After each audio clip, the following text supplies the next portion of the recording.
Маргарита Цаца Николовска ќе биде претседател на Советот за граѓански надзор, кој треба да контролира работата на оперативната техничка агенција. Избрани се уште тројца членови: Гордан Калајджиев, Филип Стојановски и Ице Илиевски.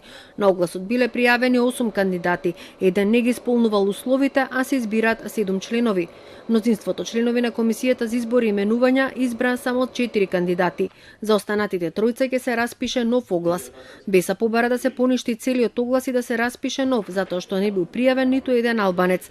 И ВМРО-ДПМН смета дека е потребен нов оглас на кој би се пријавиле повеќе кандидати, додека СДСМ е за парцијално решение. Ова го оправдуваат со фактот што се ближат претседателските избори. Ни се ближи распишување на претседателски избори.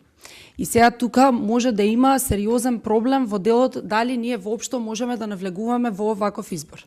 И мораме да имаме барем почеток на оваа институција, односно овој совет, кој што е предвиден по Законот за следење на комуникации како форма во која може да се врши граѓански надзор. Во изборниот законник нема забрана за вршење на избор од страна на собранието за тела. И такви постапки имало во време на распишување на локалните избори. Зборам последните. Изборот на Советот за граѓански надзор беше одложуван неколку пати. Како причина се наведуваше фактот што во огласот не бил наведен паричен надомест за членовите на ова тело, поради што и интересот бил многу мал.